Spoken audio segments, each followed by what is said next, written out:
ઓમ શ્રી ગણેશાય નમઃ. જય શ્રી કૃષ્ણ મિત્રો. પવિત્ર નવરાત્રિ ચાલી રહી છે અને આ નવરાત્રિમાં આપણે શ્રીમદ દેવી ભાગવત કથા સાંભળી રહ્યા છીએ. અત્યાર સુધીમાં આપણે સાંભળ્યા અધ્યાય એટલે કે સ્કંદ 1 થી 6 અને આજે આપણે સાંભળીશું સ્કંદ 7મો.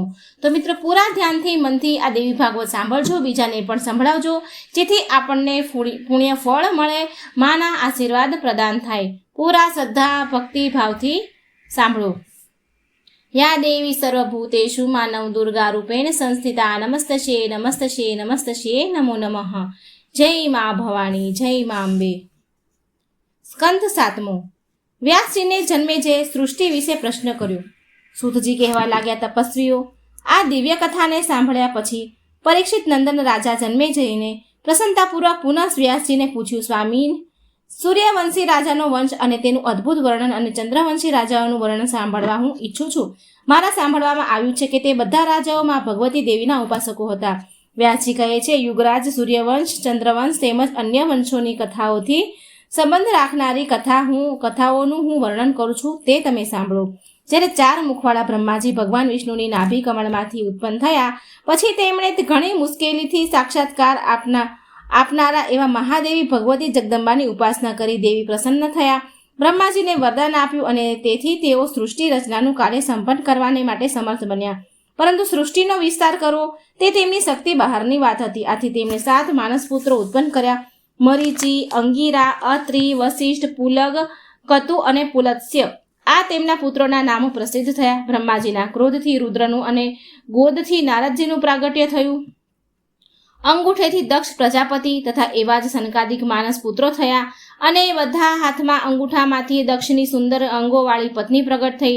તેનું નામ વૈરણી હતું અને અસિક્રી પણ હતું. કહે છે વ્યાસજી કહે છે, સ્વયંભૂ બ્રહ્માજીને દક્ષ પ્રજાપતિને સૃષ્ટિ નિર્માણ કરવા માટે સર્વપ્રથમ આજ્ઞા કરી. દક્ષ પ્રજાપતિએ વૈરણી થકી 5000 અત્યંત પરાક્રમી એવા પુત્રો ઉત્પન્ન કર્યા. ત્યારે તે પુત્રોને દેવર્ષિ નારદે સમજાવીને પૃથ્વીની લંબાઈ પહોળાઈ જાણવા માટે મોકલી આપ્યા. ત્યારે દક્ષ પ્રજાપતિને ઘણું દુઃખ થયું અને તેમણે પ્રજાની ઉત્પત્તિ માટે ફરીથી બીજા ઘણાએ પુત્રો ઉત્પન્ન કર્યા. તે પુત્રોને પણ નારદજીએ સમજાવી મોકલી દીધા. ત્યારે દક્ષ ક્રોધે ભરાયા અને નારદજીને શ્રાપ આપ્યો કે, હે નારદ, જેમ તેમ મારા પુત્રોને નસાડ્યા છે, જેમ તમે મારા પુત્રોને નસડ્યા છે તેમ તમારો પણ નાશ થશે. આવા પાપ કર્મથી તમારા પણ ગર્ભમાં તમારે રહેવું પડશે. દક્ષના શ્રાપથી નારદ વૈરણીના ગર્ભથી પ્રગટ થયા. પછી દક્ષે પોતાની પત્ની વૈરણીના ગર્ભ થકી 60 કન્યાઓ ઉત્પન્ન કરી.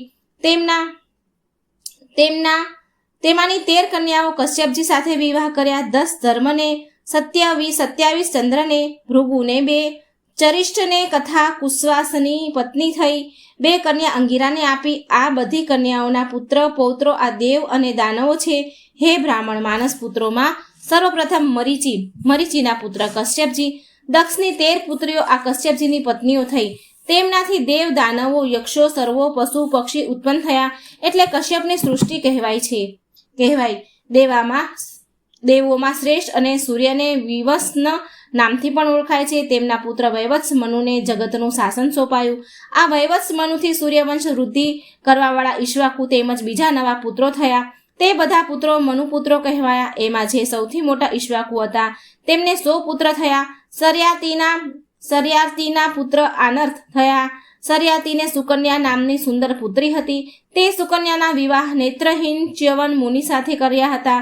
જન્મેજયે રાજાને વ્યાસજીને પૂછ્યું, બ્રાહ્મણ, રમવન મુનિ નેત્રહીન હોવા છતાં તેમની સાથે તેમની કન્યાનું લગ્ન કેમ કર્યું?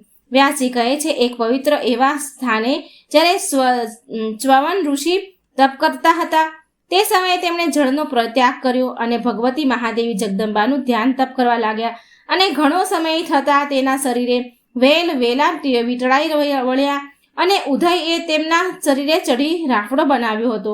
ત્યારે રાજા સર્યાતીની પુત્રી તથા પત્નીઓ સૈનિકો સાથે રચેન મુનિના આશ્રમે આવ્યા. એ સમયે સુકન્યાને તે રાફડામાં 2 અજ્ઞા ચમકતી 2 જ્યોત દેખાઈ.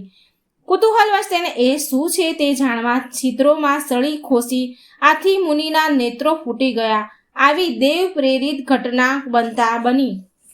આથી નેત્રો ફૂટવાને લઈને મુનિને પીડા થવા લાગી. આ જોઈ શર્યાતી રાજા ગભરાઈ અને મુનિ સાપ દઈ દેશે એવા ભયથી તેમની સ્તુતિ કરવા લાગ્યા. મહાભાગ મારી સુકન્યા અહીં રમતમાં ને રમતમાં આવી અપ્રિય ઘટના બની ગઈ. આપ મારી કન્યાના અપરાધને ક્ષમા કરો. ત્યારે રચયન મુનિ કહેવા લાગ્યા, રાજન, હું નેત્રહીન હવે કેમ કરીને તપ કરી શકું? તમે ક્ષમા માંગો છો? તમારી નેત્રવાળી કન્યાને મારી સેવા માટે આપો. મુનિની વાત સાંભળી મંત્રીઓ સહિત રાજા ચિંતિત બન્યા. ત્યારે તેમની પુત્રી કહે છે, આટલા ચિંતિત ન બનો હે પિતાશ્રી, હું મુનિની સેવા કરીશ, આત્મદાન કરીશ, તેમને તપ કરવામાં સહાય કરીશ. રાજાએ કન્યાને ત્યાં જ આશ્રમમાં મૂકી છલકાતે નેત્રે શર્યાતી નગર તરફ રવાના થયા. વ્યાસજી કહે છે, ત્યાર પછી સુકન્યા ન્યોછાવર ભાવે પતિની સેવામાં પ્રવૃત્ત થઈ ગઈ. રાજ સુકન્યાનો જીવન મંત્ર બની ગયો.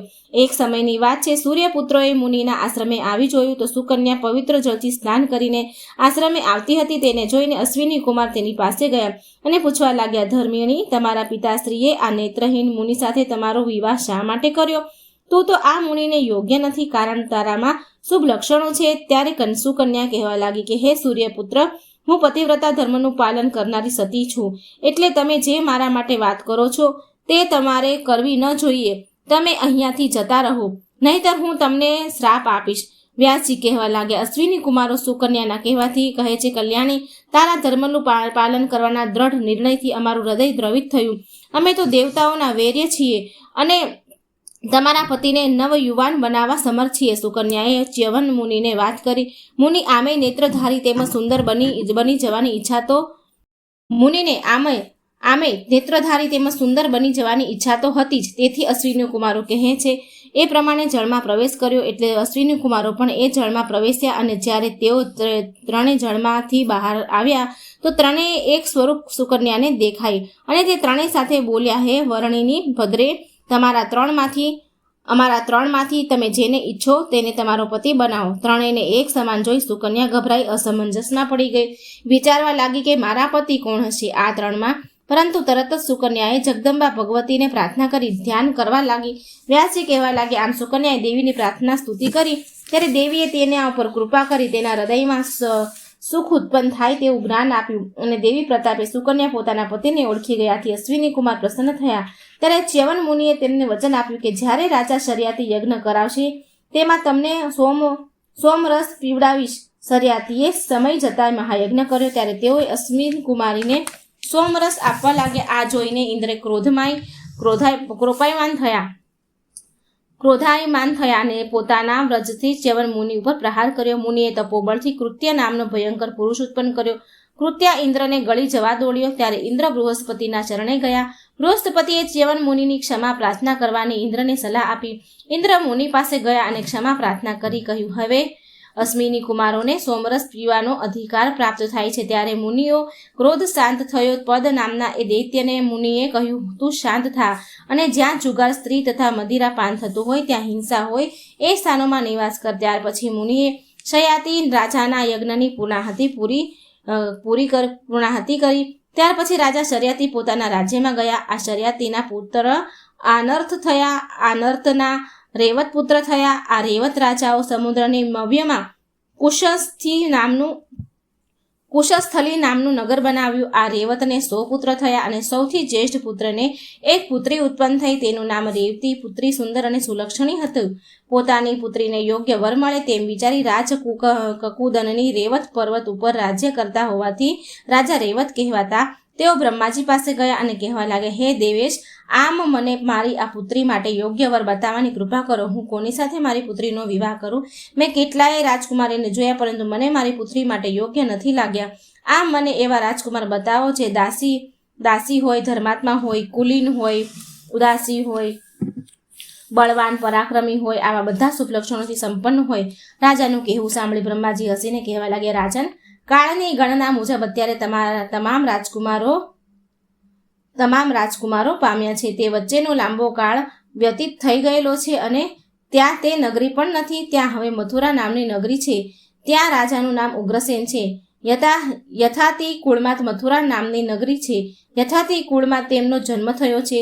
તેમને એક કંસ નામક પુત્ર થયો અને તે દૈત્ય રૂપે થયો છે. તેને ઉગ્રસેનને કારાગરમાં નાખી પોતે રાજા બની બેઠો છે. પૃથ્વીની વિનંતીથી તેઓ ભાર ઉતારવા માટે ભગવાન શ્રીકૃષ્ણ અવતરી થયા. આ શ્રીકૃષ્ણ થકી દુરાચારી અભિમાનમાં રાજનારા કંસનો વધ થયો. ત્યાર પછી ફરીથી ઉગ્રસેને પુનઃ રાજા બન્યા અને શ્રીકૃષ્ણ મથુરા છોડી અત્યારે પોતાના ભાઈ ભાંડુ સાથે દ્વારકામાં વસવાટ કરે છે.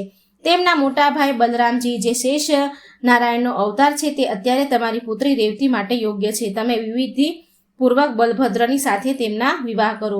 બ્રહ્માજીનું કહેવું માની રેવત રાજા તેમની પુત્રી રેવતીને લઈને ત્વરિત દ્વારકા આવ્યા. ત્યાં તેમણે પોતાની પુત્રી રેવતીનો વિધિપૂર્વક બલરામ સાથે વિવાહ કર્યા. પછી રાજા રેવત ગંગાને કિનારે જઈ તપ કર્યું અને અંતે પોતાનો દેહ મૂકીને દિવ્ય લોક ગયા. વ્યાસજી કહે છે, જ્યારે રેવત રાજા ત્યાં ગયા તે સમયે રાક્ષસોએ સયાતિ વંશની નેસ્તાબૂદ કરી નાખી. ત્યાર પછી ક્ષુવ નામના મનુથી ઈક્ષ્વાકુનો જન્મ થયો. આ ઈક્ષ્વાકુના 100 પુત્ર થયા. તેમાં મોટા પુત્રનું નામ વિકુક્ષી હતું. આ વિકુક્ષીના પુત્રનું નામ કુકુસ્ત હતું. ભગવાન વિષ્ણુ કહેવા લાગ્યા, દેવતાઓ, તમે આ કુકુસ્ત સાથે મૈત્રી કરો. ભગવતી દેવી જગદંબા તેની ઉપર એમની અસીમ કૃપા છે. દેવતાએ કુકુસ્ત સાથે ગયા અને બધી વાત કહી. તેથી કુકુસ્ત કહે, આપની સહાયતા માટે ત્યારે જ હું તત્પર થાવ જ્યારે ઇન્દ્ર મારું વાહન બને. દેવોએ ઇન્દ્રને સમજાવ્યા, સચિતે, આપ શરમ છોડી કુકુસ્તના વાહન બનવાની કૃપા કરો. દેવતાઓના કહેવાથી ઇન્દ્રએ વૃષભનું રૂપ લઈ કુકુસ્તના વાહન બન્યા. કુકુસ્ત ઇન્દ્રના ઉપર સવાર થયા. તેથી તેમનું નામ ઇન્દ્રવાહ પ્રખ્યાત થયું અને દૈત્યો સાથે યુદ્ધ કરી તેમના પૂરપટ્ટ વિજય પ્રાપ્ત કર્યો. તેથી તેમનું એક નામ પુરંજય, આ ત્રીજા નામથી પણ તેઓ ખ્યાતિ પામ્યા. મહાબળવાન કુકુત્સે ને તેમની પત્ની દ્વારા એક બાળક પુત્ર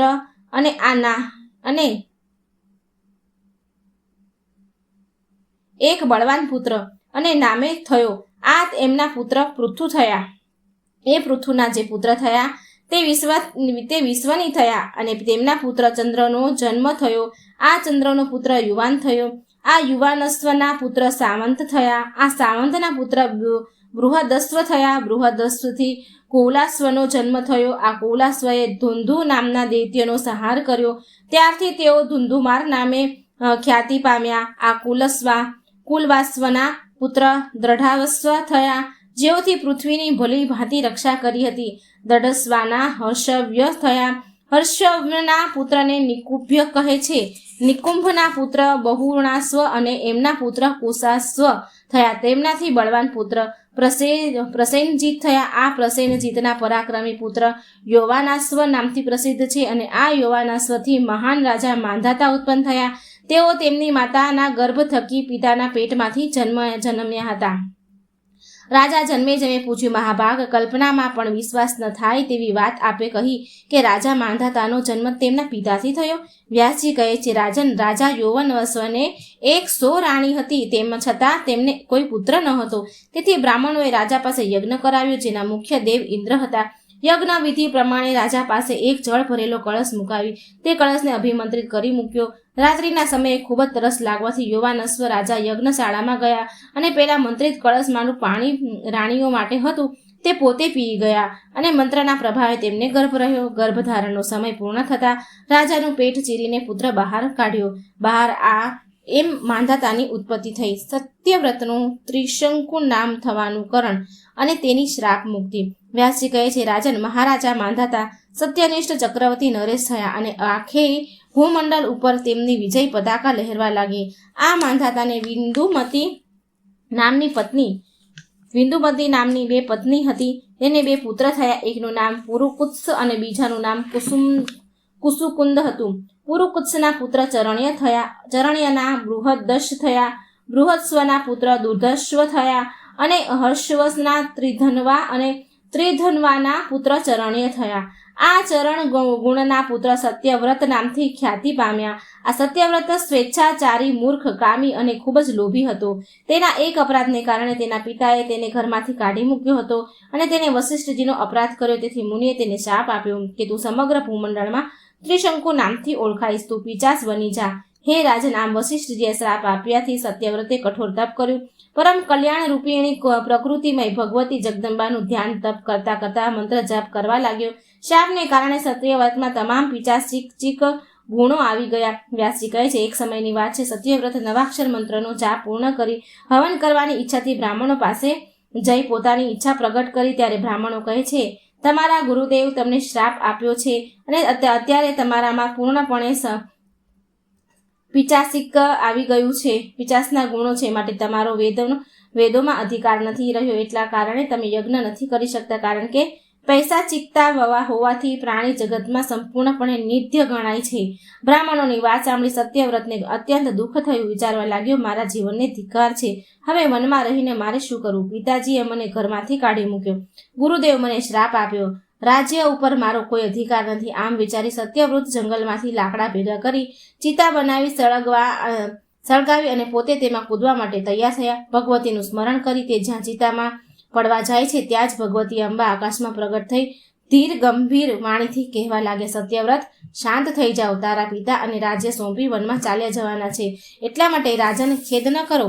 આજથી ત્રીજે દિવસે તમારા પિતા મુનિગણો સાથે તમને લેવા આવશે અને મારાથી વશીભૂત રાજા તમારો રાજા અભિષેક કરશે અને બ્રહ્મલોકમાં જશે. આમ દેવી પ્રેરિત રાજાને ત્રિશંકુને રાજ્ય સોંપ્યું અને પોતે તપસ્યા કરવા ચાલી ગયા. ગંગા કિનારે ઘોર તપ કર્યું અને રાજા ચારણનું પોતાનું આયુષ્ય પૂર્ણ થતાં સ્વર્ગ ગયા. રાજા જન્મેજયે પૂછ્યું, પ્રભુ, સત્યવ્રત શાપથી પિચાસ થયા તો તેનો ઉદ્ધાર કઈ રીતે થયો? કયા કારણથી વશિષ્ઠજીએ તેને શાપ મુક્ત કર્યો? વ્યાસજી કહે છે, રાજન, સત્યવ્રતે ભગવતી અંબિકાની આરાધના કરી. દેવીએ કૃપા કરી અને દેવી પ્રેરિત વશિષ્ઠજીએ તેને શાપ મુક્ત કર્યો. રાજા ત્રિશંકુના પુત્ર હરિશ્ચંદ્ર થયા. એટલે ત્રિશંકુને ઈચ્છા થઈ કે પુત્ર હરિશ્ચંદ્રને યુવરાજ બનાવી સદૈવ સ્વર્ગનું સુખ ભોગવવું. એટલે તેઓ વશિષ્ઠજી પાસે જઈ કહેવા લાગ્યા, ગુરુદેવ, તમે એવો યજ્ઞ કરાવો તેને દેવો માટે પણ મુશ્કેલ હોય. આથી મને સ્વર્ગની પ્રાપ્તિ થાય. વશિષ્ઠજી કહે છે, મનુષ્યને સદૈવ સ્વર્ગ પ્રાપ્તિ ન થઈ શકે. એટલે તમારું શરીર શાંત થાય પછી જ તમે સ્વર્ગ જઈ શકશો. ત્રિશંકુ મુનિનું કહેવું સાંભળી દુઃખી થઈ ગયા અને કહે છે, મુનિ, તમે અભિમાનવશ મારો યજ્ઞ નહીં કરાવો તો હું બીજા પુરોહિતને બોલાવી તેની પાસે યજ્ઞ કરાવી. ત્રિશંકુનું આવું કહેતા સાંભળતા જ વશિષ્ઠજીને ક્રોધ ભરાયો અને શ્રાપ આપી બેઠા, રાજન, તો અત્યારે ચંડાળ થઈ જા. ત્યાર ફરી પાછા ત્રિશંકુ જંગલમાં ચાલ્યા ગયા અને ભગવતી જગદંબાનું સ્મરણ કર્યું તથા સંતોની સેવા કરવા લાગ્યા. આ જ્યારે હરિશ્ચંદ્રએ જાણ્યું ત્યારે તે અત્યંત દુઃખી થઈ ગયા અને મંત્રીઓ દ્વારા તેમને તેડી લાવવા મોકલ્યા. પરંતુ ત્રિશંકુએ કહ્યું, તમે હરિશ્ચંદ્રના રાજ્ય અભિષેક કરી અયોધ્યાની ગાદીએ બેસાડો. અને મંત્રીઓ હરિશ્ચંદ્રને અયોધ્યાના રાજા નિયુક્ત કર્યા. વિશ્વામિત્રની કૃપાથી ત્રિશંકુ દિવ્ય દેહ પામ્યો. રાજન, પોતાના પિતા ત્રિશંકુ શ્રાપગ્રસ્ત થઈ ચંડાળ બની ગયા. તેથી ત્રિશંકુના પુત્ર હરિશ્ચંદ્ર ખૂબ જ દુઃખી થઈ ગયા.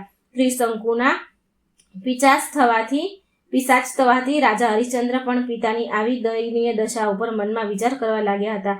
વ્યાસજી કહેવા લાગ્યા, રાજન, હરિશ્ચંદ્રને રાજ્ય ગાદી સોંપી ત્રિશંકુ અતિ પ્રસન્ન થઈ ગયા અને સમય વ્યતીત કરવા લાગ્યા.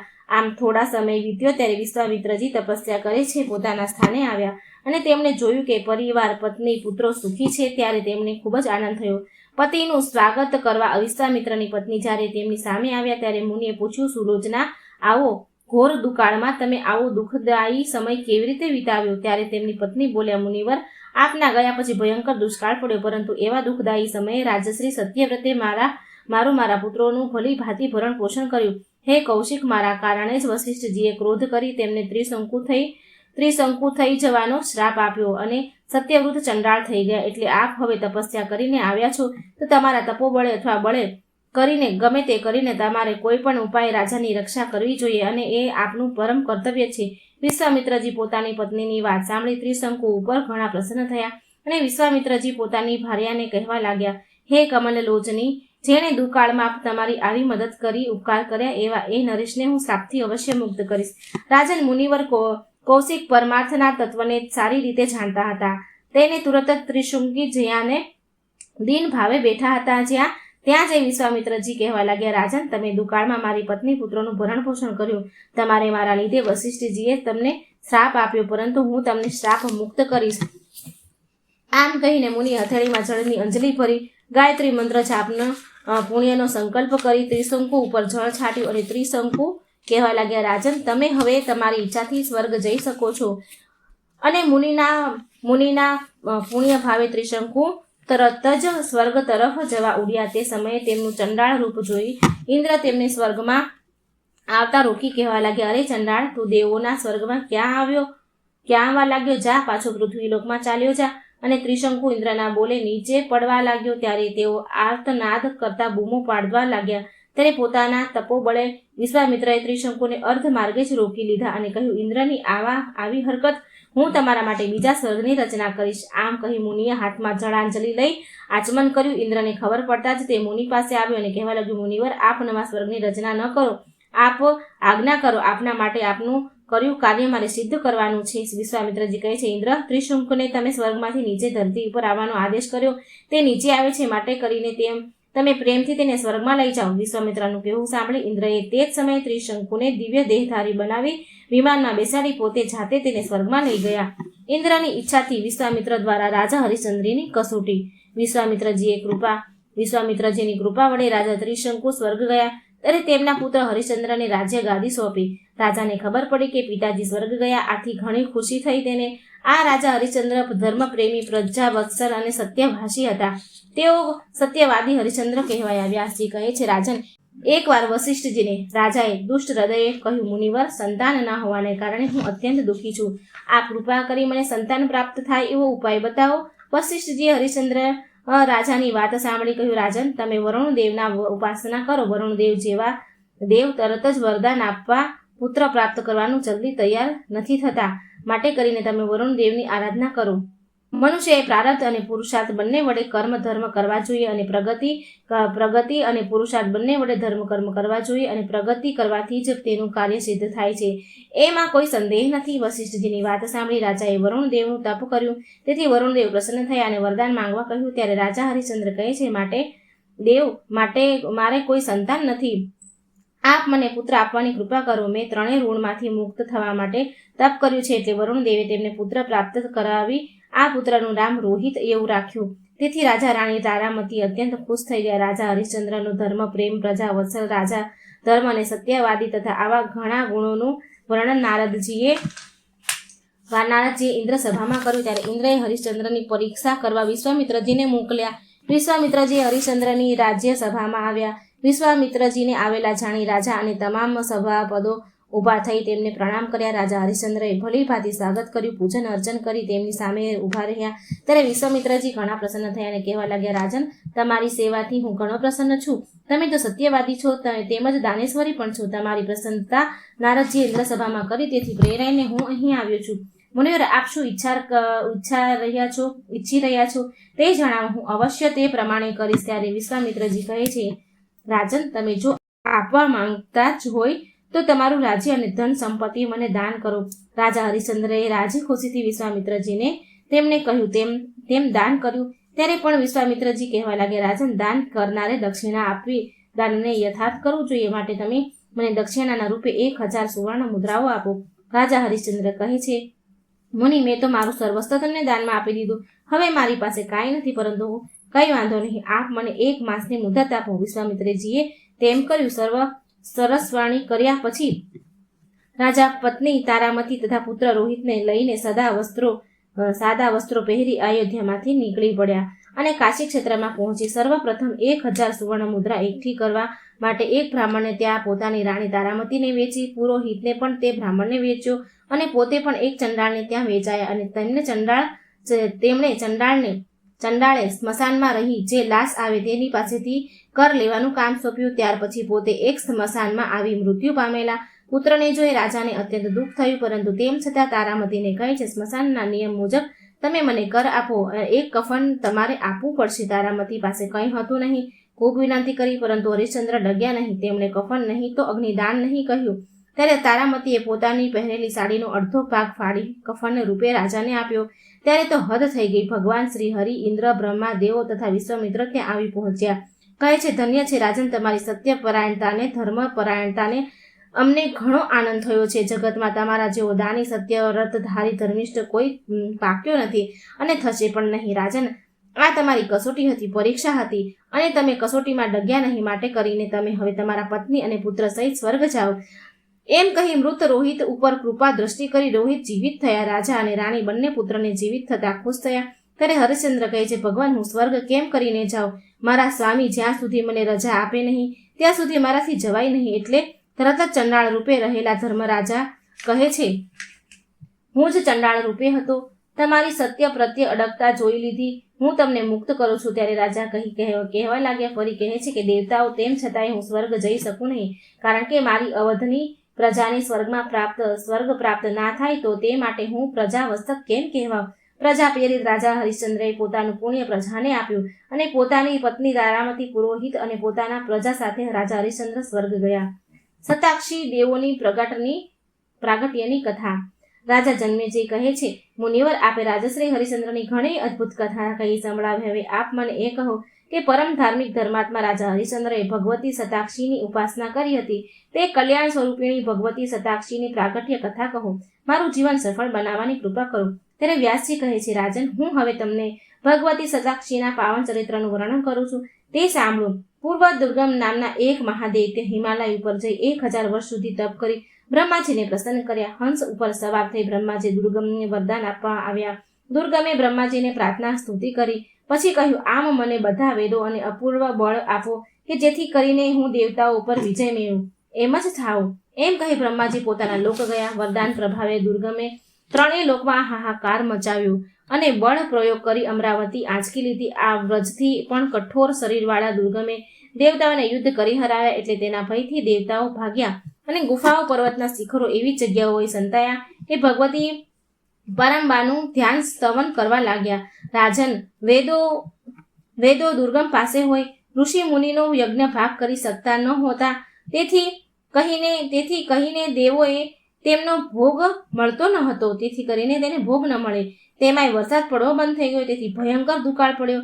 રાજન, આવી અનાવૃષ્ટિ 100 વર્ષ સુધી રહી. લોકો તથા પશુ પક્ષીઓ મારવા લાગ્યા. આવો ભયાનક સમય ઉભો થતા કલ્યાણ રૂપિણી ઉપાસના કરવા હિમાલય ઉપર બ્રાહ્મણો સમાધિ, ધ્યાન, પૂજન, સ્તુતિ પ્રાર્થના કરવા લાગ્યા. ત્યારે દેવીને કહેવા લાગે, હે માતા, અમારી ઉપર ભયાનક સંકટ ઊભું થયું છે.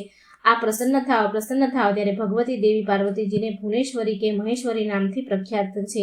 તેમણે પોતાની અનંત આંખો વડે દિવ્ય દર્શન આપ્યા. વ્યાસજી કહે છે, રાજન, બ્રાહ્મણો અને દેવતાઓની વાત સાંભળી દેવી શિવા એટલે કે પાર્વતી એ અનેક પ્રકારના શાકો તથા મીઠા ફળો પોતાના હાથે દેવતાઓને ખવડાવ્યા. ત્યારે આ પ્રકારે શાકો આપવાથી દેવી ભગવતીનું એક નામ શાકાંભરી એવું પડ્યું. અહીં દુર્ગમને આ વાતની ખબર પડતા જ તે અભિમાની પોતાના દૈત્ય સેના લઈને દેવી સામે યુદ્ધે ચડ્યો. તેણે દેવો બ્રાહ્મણોને ચારે તરફથી ઘેરી લીધા. ત્યારે દેવીએ તે સૌનું રક્ષણ કરવા માટે તેમની ચારે તરફ રક્ષા ચક્ર ઉપસ્થિત કર્યું અને દૈત્ય સાથે યુદ્ધ કર્યું. ત્યારે તેમણે અનેક શક્તિઓ ઉત્પન્ન કરી. તે શક્તિમુખી માતંગી, ત્રિપુરી સુંદરી, કામાક્ષી, તોળજા, જંભીનો, મોહિની, છિન્ન મસ્તા, ગૃહા કાળી તથા 10 સહસ્ત્ર બઠુકા વગેરે 32 શક્તિઓ, ત્યારબાદ 64 અને પછી તો અગણિત શક્તિઓ ઉત્પન્ન થઈ ગઈ. અને આ શક્તિઓ દૈત્ય પર સેનાઓ પર તૂટી પડી સેનાનો સંહાર કર્યો. ત્યારે દુર્ગમ પોતે યુદ્ધ કરવા આવ્યો. માતા દુર્ગા અને દુર્ગમ વચ્ચે ભયાનક યુદ્ધ થયું. અંતે દેવીના 5 બાણોથી વિધાય દુર્ગમ નાશ પામ્યો અને તેનું તેજ દેવીમાં સમાઈ ગયું. હે રાજા, દેવો ભગવતી જગદંબાનું આ આખ્યાન જે શ્રવણ કરે છે તેની તમામ મનોકામના પૂર્ણ થાય છે અને અંતે તે દેવીના ધામમાં જાય છે. સિદ્ધપીઠ અને ત્યાં વિરાજતા દેવીઓની નામાવલી. જન્મેજય રાજાને વ્યાસજીને કહે છે, અનધ દેવીઓના શક્તિપીઠો ક્યાં અને કેટલા છે તે કયા નામથી પ્રસિદ્ધ છે તે મને કૃપા કરી કહો. વ્યાસજી કહે છે, જ્યારે દક્ષે શિવજીનું અપમાન કર્યું તેનું સ્થાન યજ્ઞમાં ન જોતા સતીને ઘણું દુઃખ થયું. ત્યારે તેમણે પોતાના પતિ શિવનું થયેલું પિતા દ્વારા અપમાન સહન નહીં થાય તેમણે દક્ષના યજ્ઞ કુંડમાં પોતે કૂદી પડ્યા અને બળવા લાગ્યા. શિવજીને આની જાણ થતાં તેઓ ક્રોધવશ થઈ ગયા. તેમના પ્રભાવથી વીરભદ્ર નામનો મહાબળવાન ગણ ઉત્પન્ન થયો. તેણે દક્ષનો વધ કરી યજ્ઞનો વિધ્વંસ કરી નાખ્યો. વિષ્ણુ ભગવાન સહિત સર્વ દેવોએ પ્રાર્થના કરી ત્યારે શિવજીએ બકરાનું માથું દક્ષના ધડ ઉપર ચોંટાડી તેને જીવિત કર્યા. ત્યાર પછી શિવજીએ સતીના અર્ધા બળેલા શરીરને ખભે ઉપાડી તાંડવ કરતા ચારેય કોર ફરવા લાગ્યા. દેવો ચિંતિત થઈ વિષ્ણુ ભગવાને પ્રાર્થના કરી. વિષ્ણુ ભગવાને સતીના શરીરના ટુકડા કરી નાખ્યા અને તે ટુકડા જ્યાં જ્યાં પડ્યા ત્યાં ત્યાં શક્તિપીઠ પ્રગટ થઈ. જુદા જુદા નામે શક્તિપીઠો પ્રખ્યાત થયા. રાજન, આ શક્તિપીઠોના હું તમને સ્થાન સાથે સંભળાવું છું, ધ્યાનથી સાંભળજો. 108 શક્તિપીઠો છે. વ્યાસજી કહે છે, વારાણસીએ ગૌરીનું મુખ પડવાથી, વિશાલાક્ષી નૈમિષારણ્યમાં લિંગધારિણી, પ્રયાગમાં લલિતા, ગંધમાદન પર્વત ઉપર કામુકી, માનસામાં કુમુદા, દક્ષિણમાં વિશ્વકામા, ઉત્તરમાં વિશ્વકામ પ્રપૂરણી, ગોમંત પર ગોમતી, મંદશ્રાચલ પર્વત કામચારિણી, ચૈત્ર ચૈતર થયા મંદોદકરા, હસ્તિનાપુરમાં જયંતી, કાન્ય ગુંબજ એટલે કે કનોજ માં ગૌરી, મલયાચલ ઉપર દેવી રંભા, એકાગ્ર પાઠ ઉપર તેઓ કીર્તિમતી એવા નામથી પ્રસિદ્ધ છે.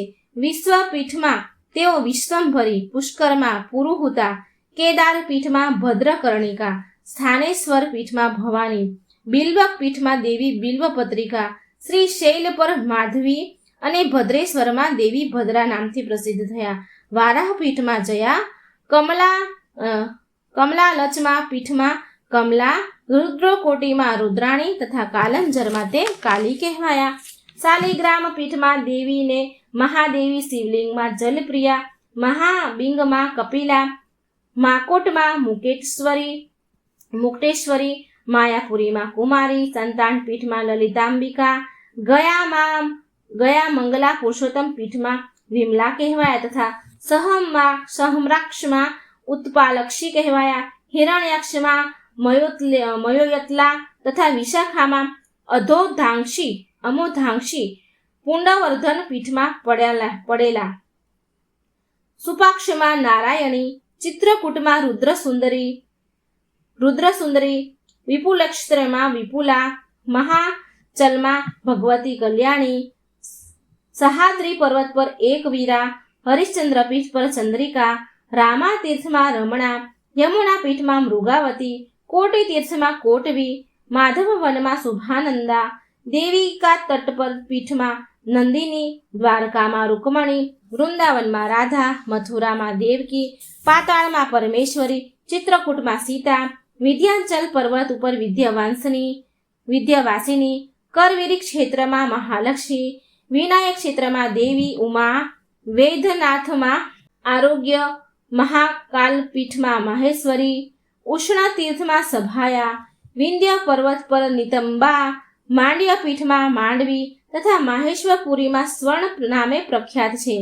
છણલેન્ડમાં પ્રચંડા, અમરકંટકમાં ચંડિકા, સોમેશ્વર પીઠમાં વારારોહ, પ્રભાત ક્ષેત્રમાં પુષ્કરવાવતી, સરસ્વતી તીર્થમાં દેવમાતા તથા તટ નામના પીઠમાં પારાવારા નામથી તેઓ વિખ્યાત થયા. મહાદલય મહાભાગ, પયોષિણીમાં પિંગલેશ્વરી, કૃત સોર્ચ તીર્થમાં સિંહિકા, કાર્તિક ક્ષેત્રમાં અતિશાંકરી, વર્તક તીર્થમાં ઉત્પલા, સુભદ્રા અને શોણમના સંગમ પર લોલા, સિદ્ધવનમાં માતા લક્ષ્મી, ભરતાશ્રમ તીર્થમાં અમંગા, ભલમવર પર્વત પર વિશ્વમુખી, ત્રિસ્કંધા પર્વત પર તારા, દેવદારુણમાં પૃષ્ટિ, કાશ્મીર પ્રદેશમાં મેઘા, હિમાદ્રી પર્વત પર દેવી ભીમા, વિશ્વેશ્વર ક્ષેત્રમાં વૃષ્ટિ, કપાલ માંચન તીર્થમાં શુદ્ધિ, કાયાવરોહણ તીર્થમાં માતા શંખોદર, તીર્થમાં ધરા, પિંડારક તીર્થમાં ધૃતિ નામથી પ્રખ્યાત થયા.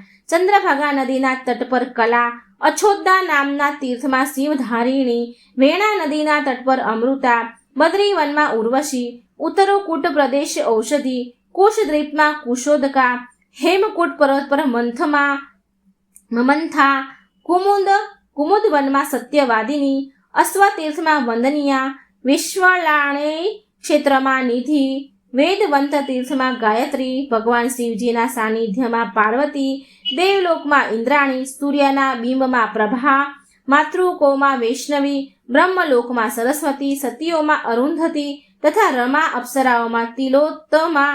આમ સર્વ તીર્થોમાં તથા સર્વ પ્રાણી માત્રામાં નિત્ય નિવાસ કરનારા શક્તિને બ્રહ્મકલા કહે છે. હે જન્મેજય, મેં તમને 108 તીર્થમાં દેવી બિરાજમાન છે તેમના 128 નામો કહ્યા. જે કોઈ મનુષ્ય આ 108 શક્તિના પીઠોનું શ્રવણ પઠન પાઠન કરશે તે બધા તાપોથી મુક્ત થઈ દેવી પરાંબાના પરમધામમાં જશે.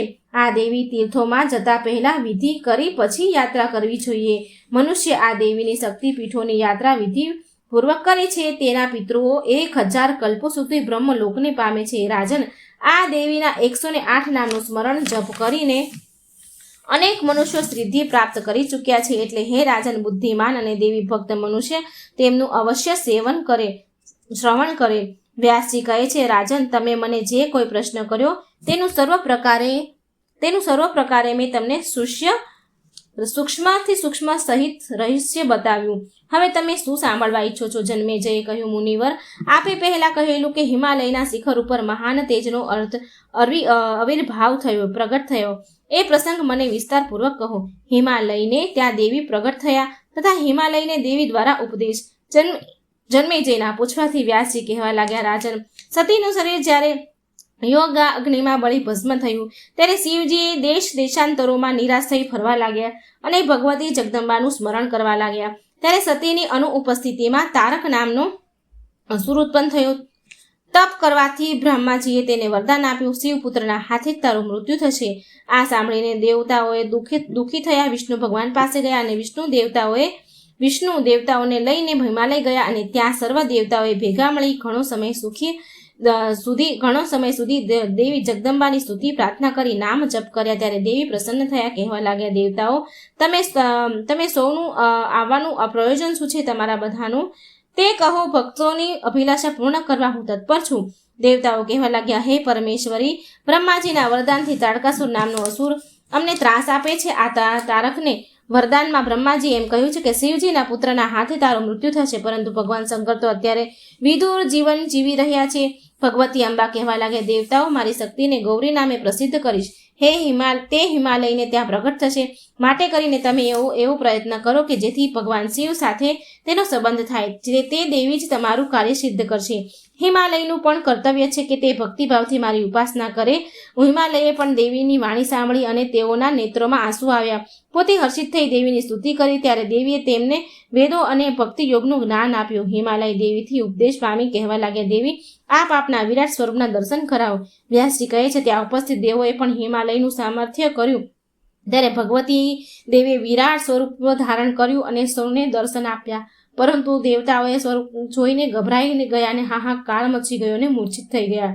ત્યારે દેવીએ સૌમ્ય સ્વરૂપ ધારણ કરી દેવોને સચેત કર્યા. પછી દેવોએ સર્વને બોધ આપ્યો અને ત્યાર પછી આ એ જ દેવી છે જે ગૌરી રૂપે હતા. દેવી ભુવનેશ્વરીએ કાર્તિક સ્વામીને જન્મ આપ્યો. આ કાર્તિકે સ્વામીએ તારકાસુરનો વધ કર્યો. આમ દેવી કૃપાએ દેવતાઓનું કાર્ય સિદ્ધ થયું. તો મિત્રો, આ સ્કંદ 7મો શ્રીમદ દેવી ભાગવતનો સ્કંદ 7મો અહીં સમાપ્ત થાય છે. મિત્રો, આ દેવી ભાગવત જે આપણે 7 સ્કંદ મૂક્યા છે, જે વિડીયો છે, એ કૃપા કરીને શેર કરજો, જેથી બીજાને પણ આ સાંભળવાનો લાભ મળે, આપણને પુણ્ય મળે. અને કોમેન્ટ બોક્સમાં માતાજીનું નામ લખવાનું ભૂલશો નહીં. ચેનલને સબસ્ક્રાઈબ કરવાનું ભૂલશો નહીં. જય શ્રી કૃષ્ણ. રાધે રાધે. Thank you.